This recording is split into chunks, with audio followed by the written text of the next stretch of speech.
Bonjour à tous, on se retrouve pour une nouvelle vidéo sur la chaîne Texamas, cette fois-ci pour un test du Poco X3 Pro, certainement le smartphone dont j'ai eu le plus de personnes qui m'ont demandé de faire un test justement de lui. C'est un smartphone qui vous offre un Snapdragon 860, 8 Go de RAM, jusqu'à 256 Go de stockage et tout ça en dessous de 300 €. Et du coup forcément, pour atteindre un tel niveau de performance, Xiaomi ou Poco, qui est une marque de Xiaomi au final, a fait quelques sacrifices qu'on va voir dans cette vidéo. Donc voici le Poco X3 Pro, ici c'est le modèle 8 Go et 256 Go de stockage. Vous avez toujours une petite coque fournie pour la protection, ainsi qu'un chargeur 33 watts et un câble USB type C vers USB type A. Au niveau spec, comme j'ai dit, il a un Snapdragon 860, il peut avoir 6 ou 8 Go de RAM, 128 ou 256 Go de stockage. Vous avez un écran de 6,67 pouces en 1080p mais un petit peu plus haut et qui peut aller jusqu'à du 120 Hz. Il vient sur Android 11 avec MIUI 12.5 et au niveau photo vous avez un capteur de 48 mégapixels principal, vous avez un 8 mégapixels grand angle, 2 mégapixels macro et 2 mégapixels de profondeur. Donc basiquement les deux derniers capteurs sont un peu useless, on va le dire, et vous avez évidemment un capteur de 20 mégapixels frontal pour tous vos selfies. D'ailleurs pour le reste au niveau tour physique, vous avez aussi un capteur d'empreinte qui sert aussi de bouton power sur le côté, très rapide franchement, no problemo, bouton volume juste au-dessus. Vous avez aussi un jack, ce qui est de plus en plus rare, donc ça c'est parfait vu que c'est un téléphone pour le multimédia, USB type C, une grille de speaker, un autre speaker au-dessus, et c'est à peu près tout. Et aussi, pour information, il supporte le dual SIM ou une carte SIM plus une carte micro SD pour étendre le stockage. Et enfin, la dernière spec importante, c'est qu'il a une batterie de 5160 mAh, ce qui lui permet d'avoir une très bonne durée de vie au niveau de la batterie, mais qui rajoute pas mal de poids avec un poids de 215 grammes. Donc c'est clairement dans la tranche haute des smartphones les plus lourds, donc faites attention si c'est un problème pour vous. Après, comme il a un écran de 6,67 pouces, je pense que vous êtes préparé à un assez gros smartphone forcément. Enfin au niveau prix, il est vendu largement en dessous des 300 € pour les deux modèles. Vous pouvez même trouver certains modèles à 230 €, c'est pour dire, ça varie énormément d'un site à l'autre, faites attention. En tout cas sur Amazon, vous pouvez l'avoir en dessous de 300 €.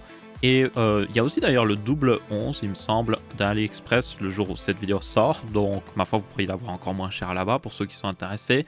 Après, je conseille de regarder l'entièreté de cette vidéo avant de vous décider. Et je tiens à préciser que cet exemplaire de test a été fourni par la marque, mais évidemment, cette vidéo n'est pas sponsorisée et ils n'ont eu aucun droit de regard avant la sortie justement de la vidéo. Mon avis est entièrement le mien. Donc comme vous pouvez voir, d'un point de vue pur spec, ce smartphone a l'air hyper intéressant. Pour moins de 300 €, vous avez un Snapdragon 860, pas mal de RAM, pas mal de stockage aussi. Et il semblerait, pour le reste des specs, un très bon capteur photo et tout ça. Mais il y a toujours un mais. Ce téléphone a été orienté pour le multimédia et ça se voit directement par Xiaomi. Ils n'ont pas essayé de faire un téléphone qui fait tout bien. Il fait surtout très bien le multimédia, même extrêmement bien. Et puis le reste est un petit peu sacrifié, surtout au niveau de la partie photo. Pour le multimédia, c'est le plus important, c'est ce qu'on va parler en premier. Vous avez évidemment cet écran 6,67 pouces qui peut être pas mal lumineux, jusqu'à pratiquement 500 nits, HDR10 aussi. 120 Hz, donc franchement ce qui se fait de mieux pour cette gamme de prix là et même un petit peu plus. Vous avez aussi évidemment un dual speaker, donc vous avez une grille en dessous et le speaker du dessus. Le earpiece permet aussi de faire sortir du son, donc ça vous donne quand même un bon rendu de son, pas dégueulasse, et qui vous permettra de regarder des vidéos sans aucun problème. Vous avez aussi évidemment ce Snapdragon 860 qui est juste incroyable pour le prix. Je veux dire 250 € pour un Snapdragon 860. C'était un processeur haut de gamme il n'y a pas si longtemps. Ça vous donne des excellentes performances dans les jeux vidéo. Ça vous donne des excellentes performances partout au final pour toute l'utilisation de ce smartphone. Et il arrive même à dépasser des smartphones qui coûtent 2 fois son prix.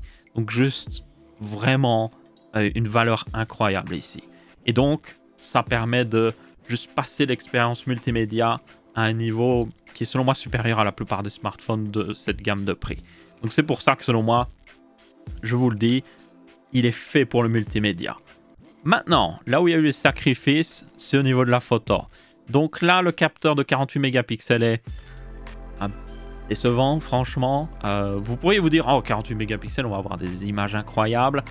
Pas spécialement, franchement. Il est suffisant. Il y a des gens qui vont être en mode, oh, moi, ça me suffit, ça. Juste quand vous prenez juste une photo de temps en temps, ça vous suffira. Surtout que, comme le Snapdragon 860 est plutôt puissant, il prend les photos assez vite, donc ça, il n'y a pas trop de problème. Mais ouais, ne vous attendez pas à une qualité incroyable. Il y aura peut-être moyen d'utiliser une application caméra modée. Et si vous faites des photos manuellement, vous pourriez avoir des meilleurs résultats, clairement. Mais en attendant, si vous voulez juste lancer l'application caméra et prendre une photo et avoir un bon résultat, c'est pas avec ce smartphone-là. Les autres capteurs, honnêtement, j'ai même pas envie d'en parler. Surtout, l'ultra grand angle est toujours décevant sur les smartphones, selon moi, milieu de gamme. Il est toujours trop soft, comme on dit. Il manque de détails. Juste trop de détails perdus. Donc je vous dirais, si vous devez prendre des photos, prenez tout avec le capteur principal. Et si vous avez besoin d'un plus grand angle, reculez de quelques pas, vous aurez une meilleure qualité. Donc abandonnez l'utilisation des autres. Et puis vous avez un capteur macro et un capteur de profondeur. Qui en a encore besoin, genre, je ne vois pas l'intérêt, donc on va dire qu'il n'existe pas. Et maintenant pour le reste du téléphone, ce qui fait que c'est un téléphone, un smartphone, franchement tout est bon ici. Vous avez une batterie de 5060 mAh, donc vous durerez pas mal de temps sans aucun problème. Vous avez le Snapdragon 860 qui va rendre l'expérience utilisateur excellente. On a un MIUI 12.5 qui reste très bien optimisé. Après, personnellement, j'ai toujours un petit peu du mal avec les pages de paramètres qui sont un peu fouillues. Genre, les choses sont pas à des endroits logiques. Mais bon, on a aussi quand même pas mal d'applications préinstallées. Donc là, j'ai la liste notamment. On a Facebook, par exemple, quelques jeux préinstallés, Booking.com, ce genre de choses. C'est un peu dommage à voir ça parce que vous êtes obligé, si vous n'aimez pas tout ça, d'aller dans les paramètres et juste faire « Oh non, j'aimerais le désinstaller, merci, au revoir ».